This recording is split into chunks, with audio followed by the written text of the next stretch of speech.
Langue and Parole, what to know. Langue and Parole are both concepts related to the grammatical model, structural grammar as propounded by Ferdinand de Saussure. Known to spearhead the modern grammar, Ferdinand de Saussure introduced the concepts of langue and parole to account for the use of language. Langue.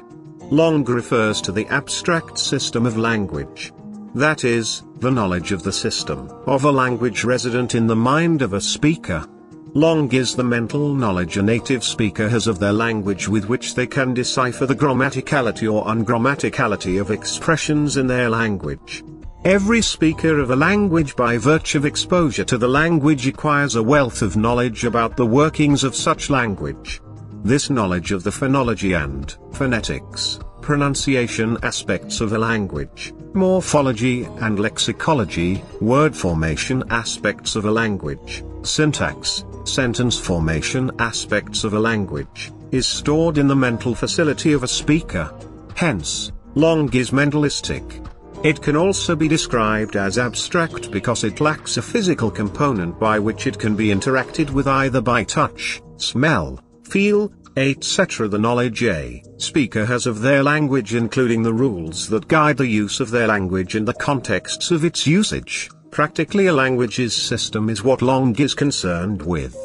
However, a speaker may not be as proficient in their use of language as they are with the knowledge of the language. That is, a person may not be efficient in communication with their language compared to their vast knowledge of the workings of their language, and this is as a result of factors surrounding the use of language, which brings us to parole. Parole. Parole is concerned with usage. It has to do with the application of the abstract knowledge of the workings of a language to real-life situations.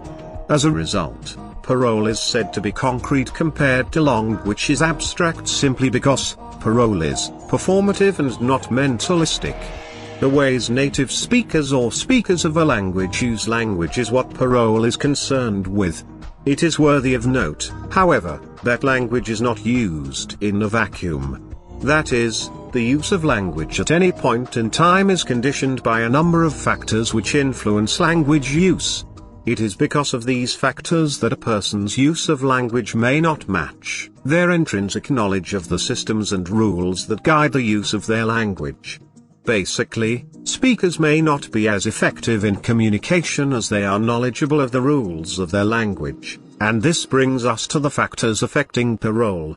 The factors affecting parole include stage fright, dentition, clogged mouth, noise, psychological forces.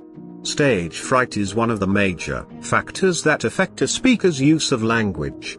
A number of people face difficulties in addressing the public or a large crowd, and as a result, develop cold feet. This has a way of influencing the use of language by certain speakers as they become prone to such hindrances as stammering, loss of words, sweating, etc. Stage fright can make a speaker's use of language a mismatch for their abstract knowledge of the language system. Dentition. It is not enough to know the rules and systems of a language. A speaker also needs to be capable of speaking the language effectively as well. Some speakers have poor dentition, and as a result they encounter difficulties in pronouncing certain sounds in their languages, so this influences their use of language such that abstract knowledge of language system fails to be displayed in practical use due to poor dentition. Clogged mouth. Some persons are fond of speaking with their mouths filled with food particles, and as a result, it requires an extra effort to make sense of the things they say. In other instances, they may be misinterpreted, and this influences their use of language compared to their abstract knowledge of it.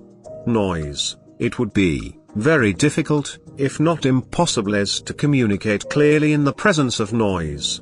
Noise poses a hindrance to the efficacy of communication as it drowns out utterances, making it tasking to perceive what is being said and may often lead to misinformation. Hence it is a determining factor of language use. Psychological forces. This refers to the state of the mind at the point of language use. That is, the current state of mind of a speaker at the point when they make use of language.